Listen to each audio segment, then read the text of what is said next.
ปลูกทานตะวันหน่อยมานานแล้วกลัวมันเสีย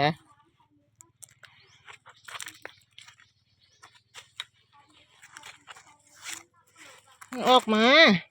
แล้วเหยียบเม็ดผักเสี้ยนแม่โรยไว้นะโน่น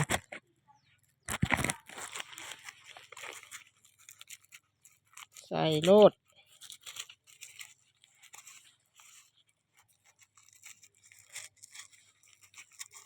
ขึ้นไม่ขึ้นไหลไปกับน้ำหนีหนีดูตัวอะไรดูไอ้ลอกที่นะไหนลอกมันมาทำไมนะดูไอ้ลอกเนี่ยเสียงไอ้ลอกโดดไป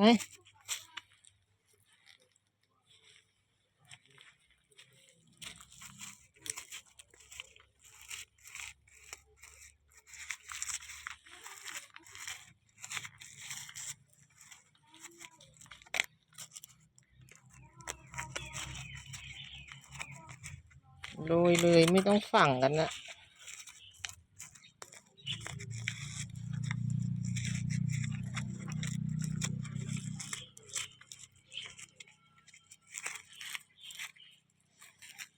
ดูขึ้นหรือเปล่าเนี่ยมานานแล้วเม็ดฟอมาแล้วมั้ง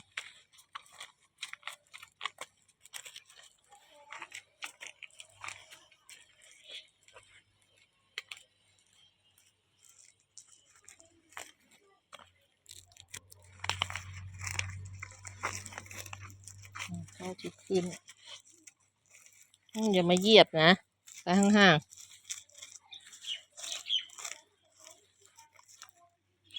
เยอะแยะเลยไปโรยที่ไหนได้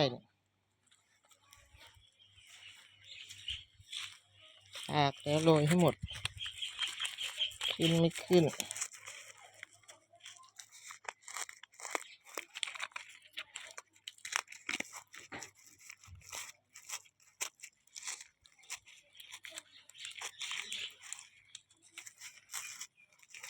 แดด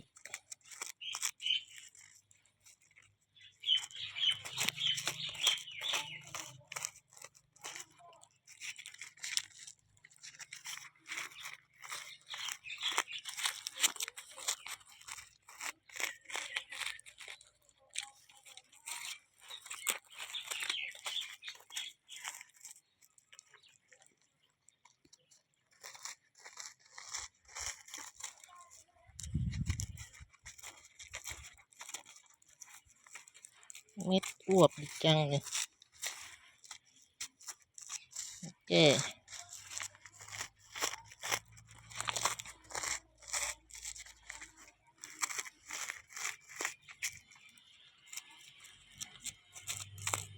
โรยดอกไม้ดีกับหญ้าขึ้นโอ้โหไม่ไหว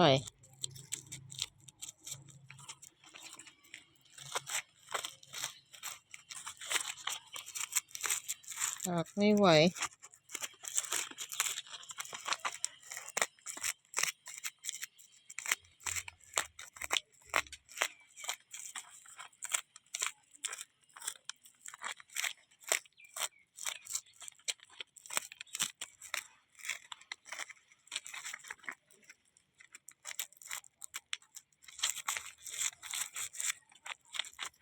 ต้องขุดกันแล้วหลุม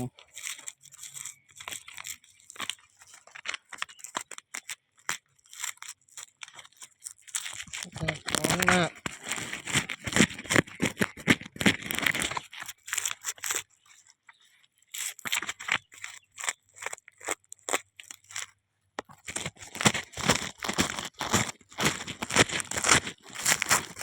เยอะเลยเสือไม่ขึ้น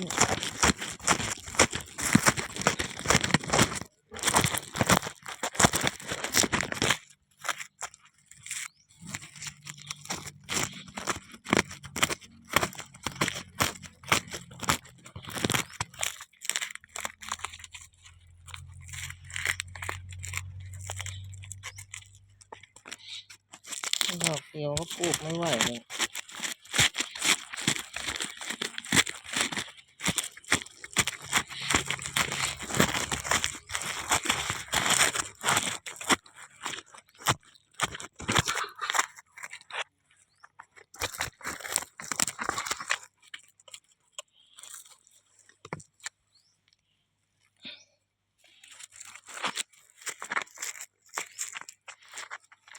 ไม่หมด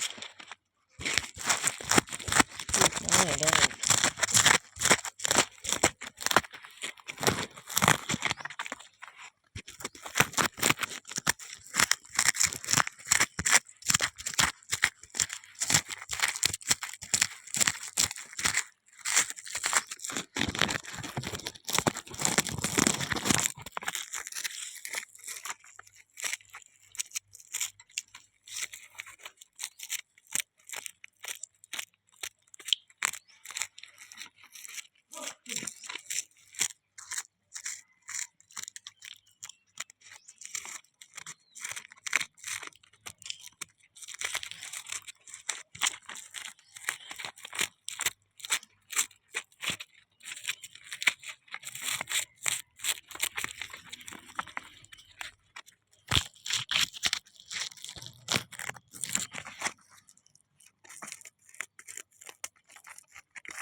เผางามกะเพราทั้งนั้นเลยนี่ขึ้นเป็นดงเอาหญ้าออกเลย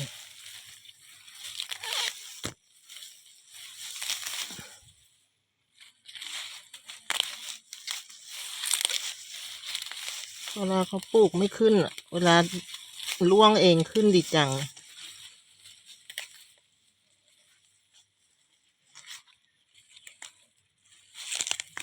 ถากทิ้งหมดได้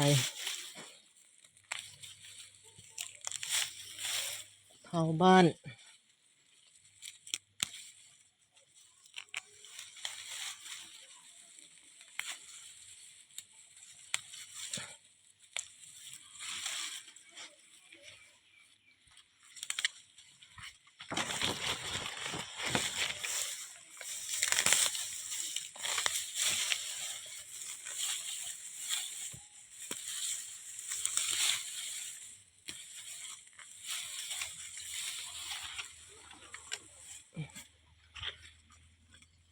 เอาหญ้าออก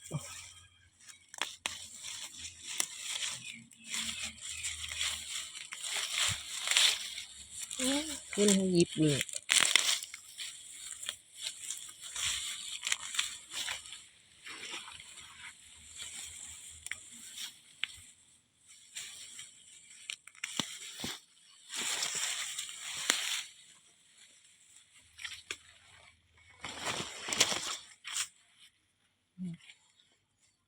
อ่อนหญ้าแล้วก็มีแต่กะเพรา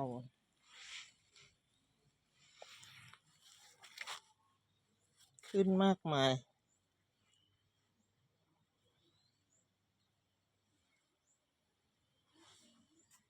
หญ้าก็มากมายเอาไม่ไหวแล้ว